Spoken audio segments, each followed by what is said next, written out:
magazine's circulation director. He went on, of course, to have a celebrated post-Think and Grow Rich career as an author and a speaker. All possible by his being able to make a decision.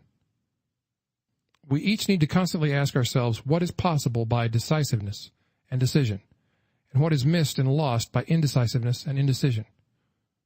Would you have passed Andrew Carnegie's test? Will you pass your next test? Will you even know when it is before you? And now, our feature presentation. So let's get back to your one thing. Hill obviously had one thing that he was working on. He was doing other stuff in the meantime. He had to make a living. He had to get a paycheck. But he took 20 years to write a book called Think and Grow Rich. Do you think he was glad he finished the project? Do you think other people, millions of other people, are glad he finished that project? I think the answer is yes. This was his grand obsession. And I can relate because one of the things I did when I took on Michael Hyatt's challenge to have your best year ever, that first year, which I believe was 2015, was I realized I had to be obsessed with this idea of having my best year ever. It became my grand obsession. Get this, my obsession was not the weight loss. It was not the money. It was not the goals that I set. It was not paying off the debt. It was not even proving myself. My grand obsession was to live my best purpose, to live my best life, to live my best destiny. And let's remember what destiny means. Destiny comes from the same word as the word destination. So your destiny is just where you end up. You're on your way to a destiny right now. You're traveling in a direction that's going to lead you somewhere in life. And when you get there, that will be your destination, your destiny. And most people think their destiny is set, but I think it is not. I think we get to decide our destiny. So if that's true, what have you decided will be your destiny? Have you decided it? Have you let it be decided for you? Do you have hope of a better destiny than the one you've been thinking about? Now, hope is an interesting word because we think of hope as often as a kind of a wishy-washy thing to not be counted on.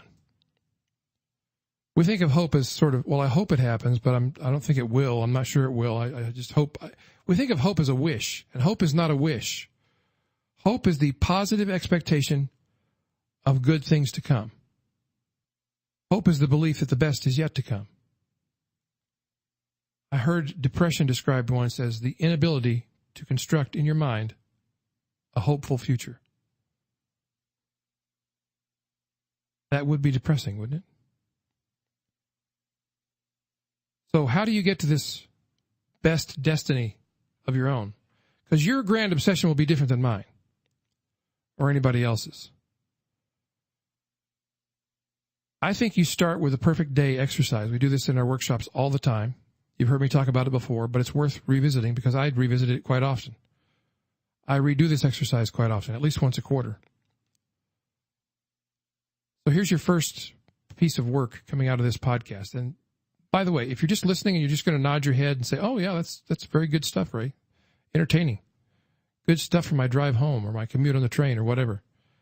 If you're just going to do that, you're not going to do any of the things I recommend doing, then just go ahead and stop this podcast right now and go listen to something else. Because you're wasting your time. If you're not going to do anything, you're wasting your time by listening to instructions about what to do. In other words, you're kidding yourself. You're telling yourself that just by listening, you will make something happen.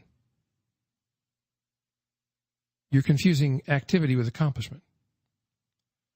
Okay, enough lecturing you about your homework. Here's your first assignment. Sit down and write out your perfect day in detail from beginning to end, from the time you wake up in the morning until the end of the day when your head hits the pillow at night. Everything that happens on your perfect day. I can't tell you when this is. It could be next year. It could be 5 years, 10 years from now, whatever you have to, however much you have to distance it from yourself so you can actually believe you could achieve it.